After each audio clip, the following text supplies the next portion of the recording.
दोस्तों नमस्कार, मैं डॉक्टर एन.के. शर्मा आपका स्वागत करता हूं हमारे अवेकनिंग कार्यक्रम में।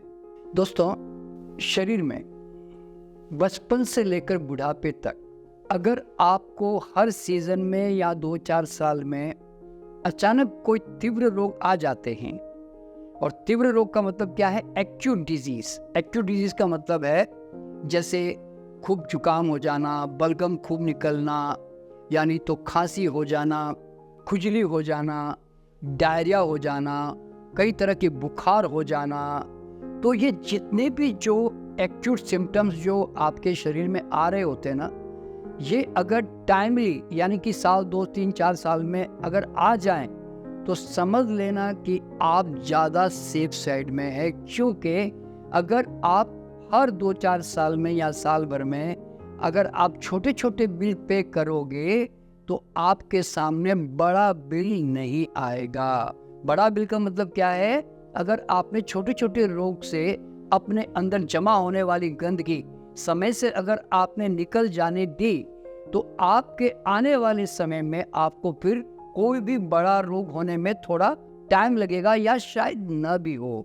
होता क्या है कि जब बचपन से हमारे शरीर में जब तीव्र रोग होते हैं, एक्यूट डिजीज होती है, जैसे हमें जुकाम लगता है, हमें डायरिया होता है, हमें बुखार आता है, हमें फोड़े फुंसी होते हैं, हमें यहाँ कोई बहुत बड़ा कोई बॉयल हो जाता है, तो हम क्या करते हैं? या तो हम एंटीबायोटिक्स ले लेकर उसको ड्राई कर देते हैं और उसको अंदर सप्रेस कर देते हैं और बुखार को होने नहीं देते हैं। डिस्प्रिन खाकर या कोई भी पैरासीटामोल खाकर हम बुखार को होने नहीं देते हैं। डायरिया होता है तो उसको होने नहीं देते हैं। तो यानी कि शरीर में जो कुछ हो रहा होता है तो वो हम होने नहीं देते। तो उसमें क्या होता है कि फिर वो जब बाहर निकलने के बजाय जब वो वहाँ पर ही रुक जाता है, स्टेगनेट हो जाता है, तो फिर वो धीरे धीरे बड़ी बीमारियों के रूप में उभर के आएगा। हालांकि शरीर एक काम जरूर करता है कि अगर आपने दवाइयों से दवा भी दिया ना, तो वो दोबारा कुछ दिनों के बाद फिर वही कंडीशन को, जैसी उसकी एनर्जी इकट्ठी हो जाती है, वो फिर दोबारा प्रयास करता है कि उसको निकाल के फेंक दिया जाए। लेकिन उसके बावजूद भी आप अगर बाज नहीं आते और आप अभी भी दवाओं के पीछे भागकर किसी तरह शरीर की आवाज को दबाना पसंद करते हैं, तो फिर भाई आप तैयार हो जाना कि अब वो दबी हुई बीमारी, वो तीव्र रोग आपके सामने किसी न किसी बड़े रोग के रूप में आना ही है। ये उसका नियम है। एक बात ध्यान रखना दोस्तों, शरीर हमेशा सच बोलता है, शरीर कभी झूठ नहीं बोलता। और शरीर जब भी बोलता है ना, चाहे छोटी खुजली भी करे, चाहे छोटा सा पेन भी पैदा कर देना, तो वो इशारा कर रहा होता है कि भैया रुक जा, तू कुछ गड़बड़ कर रहा है, तेरे से कुछ गलत हो रहा है। तो हम उस भाषा को समझे बिना हम केवल अगर दवाओं से दबाने की कोशिश करेंगे या हम उसको नेग्लेक्ट कर देंगे, तो फिर ध्यान में रखना आपको समय आने पर कोई बड़े रोग का सामना करना पड़ सकता है। तो इसीलिए दोस्तों, मुझे उस समय बहुत ज़्यादा समझो कि एक प्रकार से आश्चर्य होता है या डर भी लगता है। वो किस बात से? कि जब मुझे कोई आकर यूँ कहता है कि भाई साहब मैं तो 50-60 साल हो गए जी, मुझे तो मेरे तो नाखून में भी रोग नहीं है जी, और जबकि वो नॉर्मल सब कुछ खा पी रहा होता है, तो मैं दोस्तों चौंक जाता हूँ कि अब इसको कोई न कोई बड़ी बीमारी कभी भी नॉक कर सकती है। या तो कैंसर हो सकता है, या सडनली कोई हार्ट अटैक हो सकता है, या सडनली कोई बड़ी बीमारी सामने आ सकती है। तो और ऐसा होता ही है जनरली कि आप लोगों ने देखा होगा कि आपके परिवार में जिन लोगों को जीवन में कभी कोई बीमारी महसूस भी नहीं हुई, कभी उन्होंने देखी भी नहीं बीमारी ना, आप देखोगे कि अचानक वो 50, 60, 70, 80 में उनको एक ऐसी बीमारी आती है जो एक बार जब वो आती है तो फिर आपने ये भी नोट किया होगा कि फिर वो ठीक भी नहीं होती, और उसको ठीक करने के लिए बहुत संघर्ष करना पड़ता है। और मैं भी अंदर से अच्छी तरह जानता हूँ कि अब इस उम्र में जाकर अगर वो बीमारी आई है तो वो तो एक प्रकार से समझो कि शरीर बहुत तंग आकर लास्ट में उसने एक्सप्लोड किया है, तो उसका ठीक होना मुश्किल है, ऐसा मैं भी जानता हूँ। लेकिन मैं भी कोशिश तो करता हूँ कि भाई मरीज को किसी तरह आराम दूँ, राहत दूँ। हाँ, हो सकता है सर्टेन परसेंटेज उसमें से बाहर निकल भी जाए, ऐसा नहीं है, क्योंकि शरीर तो हमारा हर वक्त स्वस्थ रहने के लिए संघर्ष करता ही बेचारा।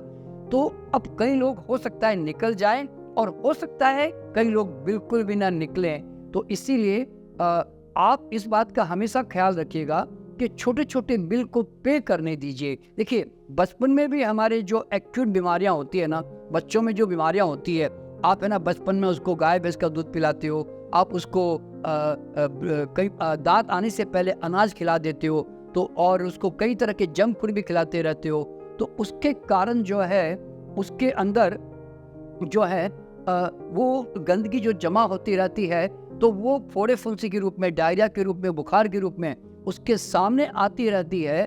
लेकिन आप क्या करते हो कि उसको दवाइयों के द्वारा दबाकर, वैक्सीनेशन देकर आप उसके सारे एक्यूट सिम्टम्स जो है उसको होने नहीं देते हो, तो फिर बाद में जाकर उसी व्यक्ति को वो बड़ी बीमारी के रूप में आज नहीं तो कल सामने आएगी। आज हमें 25, 30, 40 साल की उम्र में अगर हमें diabetes, heart blockage, heart attack सब आ रहे हैं ना, तो आप ऐसा मत समझ लेना कि ये सब कोई अचानक आ गए हैं। ये सब बचपन में आपने जितने तीव्र रोग आपने एंटीबायोटिक्स खा कर आपने जो दबा दिए है ना, ये उसका परिणाम आपके सामने आ रहा है। तो दोस्तों, बचपन में मैंने तो अपने तीव्र रोग बहुत भोगे और मैंने बहुत दुख देखा, ऐसे बुखार से भी, डायरिया से भी। लेकिन मैं आज भी सौभाग्यशाली मानता हूँ इस बात को, और मैं आपको भी कहना चाहता हूँ कि अगर आपकी बॉडी बोल रही है ना, इसका मतलब आपकी जीवनी शक्ति प्रबल है, इसलिए तो वो डायरिया कर पा रही है, इसलिए तो बुखार पैदा कर पा रही है, इसलिए तो उल्टी कर पा रही है। अगर जिनकी बॉडी ऐसा नहीं कर पा रही है ना, तो वो दुर्भाग्यशाली लोग हैं, क्योंकि उनकी जीवनी शक्ति इतनी कमजोर है कि वो गंदगी सामने भी है, शरीर में आ भी रही है, लेकिन उसको वो प्रतिक्रिया करके उसको फाइट नहीं कर पा रहे हैं और जमा होने दिए जा रहे हैं। तो इसलिए दोस्तों, कभी भी ध्यान में रखना, जब भी तीव्र रोग आते हैं ना, सर्दी, जुकाम, बुखार, उल्टी, दस्त, तो आपको क्या करना है? उपवास करना है, उस समय रेस्ट करना है, खाना हल्का रखना है, और जब तक रखना है जब तक आपका वो सिम्टम खत्म ना हो जाए। और हाँ, थोड़ी बहुत अगर तकलीफ हो रही है तो रिलीफ लेने के लिए आयुर्वेद ले ले, आप चाहें तो होम्योपैथी ले ले। एलोपैथी तो बहुत ज़्यादा कोई कॉम्प्लिकेशन, इमरजेंसी है, आपको समझ में नहीं आ रहा है, आपके पास कोई नहीं है, तो ठीक है, 1-2 दिन ले ले, मैं उसके कोई विरोध में नहीं हूँ। लेकिन कोशिश करें कि एलोपैथी से बच के रहें। कारण क्या है? क्योंकि वो ज़्यादा सप्रेसिव मेडिसिन है, तो इसीलिए फिर आपको उससे बाद में जाकर समस्याएं आ सकती है अगर आप उसको लंबे समय तक लेते रहोगे। तो इस तरह से घरेलू उपचार करें, आप उसी से ऑलमोस्ट आपको लाभ मिल जाएगा। या होम्योपैथी का उपचार करें जो कम से कम ज़्यादा स्ट्रांगली सप्रेशन नहीं करती। तो इस तरह के चीज़ों से अपने आप को मेंटेन करें और एक्यूट सिम्टम को गुजर जाने दें 2-4 दिन, 8 दिन, और बाद में जब भूख खुलने लग जाए तो समझना आप ठीक हो गए, अब ठीक होने लग गए। देखिए, अच्छी भूख और अच्छी बीमारी साथ में नहीं चलती ना, तो इसलिए जैसे जैसे बीमारी का स्तर डाउन होने लगेगा आपकी भूख खुलने लगेगी, और जैसे जैसे भूख खुलने लगेगी आप उस समय फिर धीरे धीरे हल्का फुल्का खाना शुरू करके फिर दलिया, खिचड़ी, जो भी सिंपल खाने होते हैं वो खाकर फिर अपने नॉर्मल खाने पे आ जाइए। बस सिंपल सी बात है। और अगर ऐसा दिमाग में है कि यार ये जो हर सीजन में मुझे जो समस्याएं होती है ये मेरे जीवन में नहीं होनी चाहिए, यार मुझे बड़ी बीमारी भी नहीं चाहिए, अगर ऐसा कोई इंटेंशन है तो दोस्तों, जैसे मैं जी रहा हूँ ना, मुझे किसी भी सीजन में आज 45 ईयर्स से कभी कोई प्रकार का कोई एक्यूट बीमारियां, कोई डायरिया, कोई बुखार, कोई खांसी, कोई बलगम, कोई तकलीफ ही नहीं है, बता रहा हूँ। क्यों मालूम है? क्योंकि मैं अपने शरीर को तंग करता ही नहीं, मैं तो शरीर को बस बड़ा प्यार से रखता हूँ। भूख लगे तो खाता हूँ, सिंपल खाना खाता हूँ, और नेचुरल ज़्यादा खाता हूँ, कुक फूड थोड़ा कम खाता हूँ। इतनी सिंपल सी बात है। और अपने आप में रेस्ट अच्छी लेने की कोशिश करता हूँ, प्राकृतिक जीवन जीने की कोशिश करता हूँ। माइंड से तो हमेशा मैं रिलैक्स ही रहता हूँ। क्यों? मेरे पास दुखी होने को कुछ है ही नहीं, इसलिए मैं दुखी नहीं होता। तो दोस्तों, कहने का मतलब क्या है, मेरे पास एक्यूट सिम्टम आने का कोई रास्ता ही नहीं बचाया मैंने।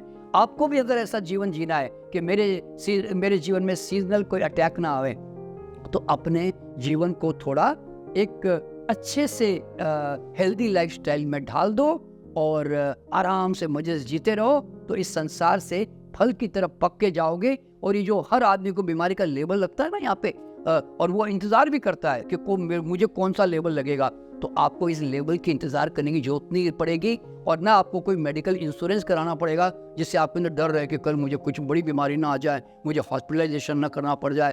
अरे भैया, हॉस्पिटलाइजेशन करने के लिए मेहनत तो तुम ही करोगे ना, तो अगर नहीं इंटरेस्ट है तो मत करो मेहनत और रहो आराम से हेल्दी लाइफस्टाइल में, तो ऑटोमेटिकली है ना आप हॉस्पिटल से बच जाओगे और फल की तरफ पककर संसार से जाओगे।